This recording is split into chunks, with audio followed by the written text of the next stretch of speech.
Queen Woo, Wanghu Ushi, was the wife of Go Nammu, later remembered as King Gogukcheon of the Kingdom of Goguryeo.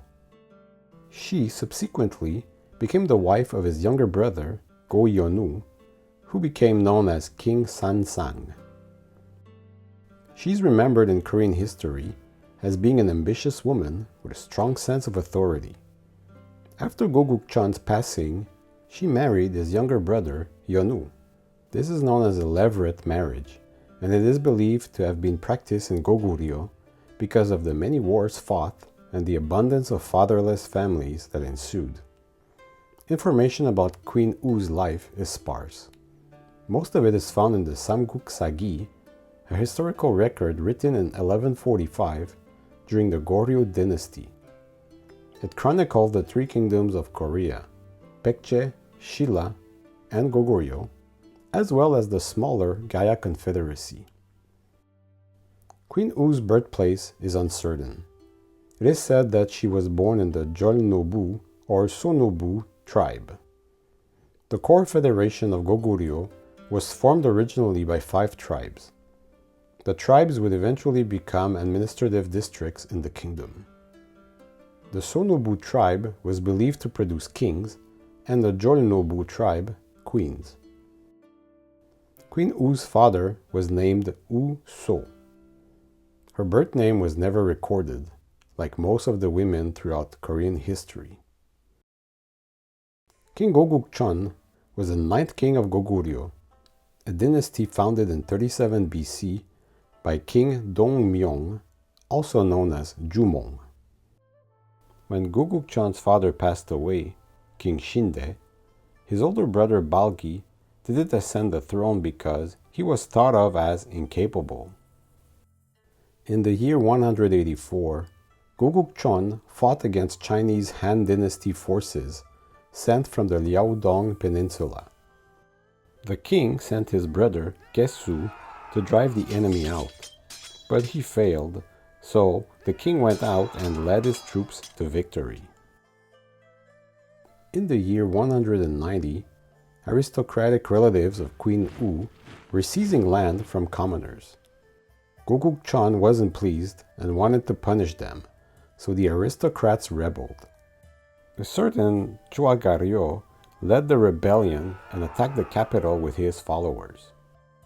The king's army crushed them, and this allowed Gogukcheon to create a stronger central government.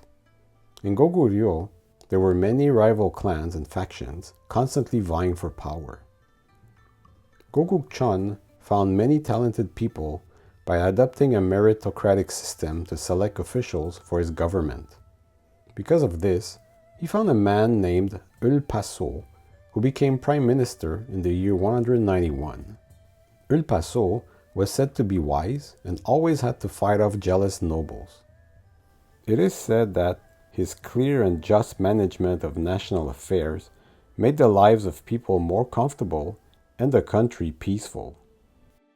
Eulpaso died in 203 during the reign of King Sansang, Gogukcheon's brother and successor.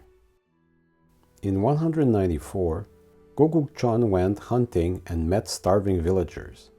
He gave them clothes and food, and from that day on, made it his utmost duty to improve commoners' lives. He instituted a grain loan system where people could borrow grain from March to July and paid back after harvests in October. This was called the Jinde Law, and it's the ancestor of the Hwangok system found during the Joseon dynasty. Gogukcheon died in the year 197. He didn't have any kids with Queen Woo. At the time, when a king died, it was said that he ascended to heaven. Queen Woo wasn't ready to relinquish her power.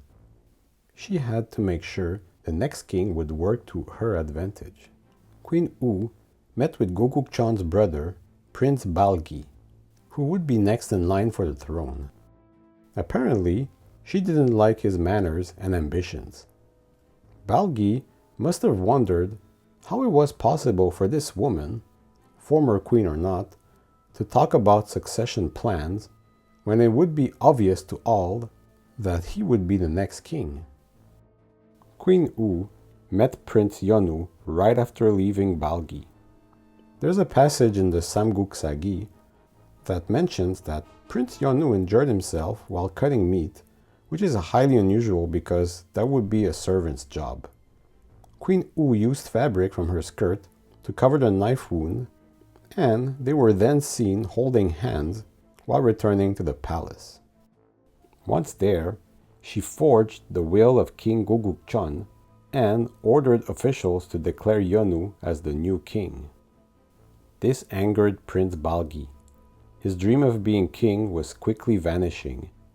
He tried to storm the palace by force, but couldn't. He also felt that the people didn't support his claim to the throne. Balgi fled to the Liaodong Peninsula and surrendered to Gongsun-do, a powerful warlord. Gongsun-do heard Balgi's plea and lent Balgi 30,000 soldiers to invade Goguryeo. No doubt, Han China had something to gain from weakening Goguryeo.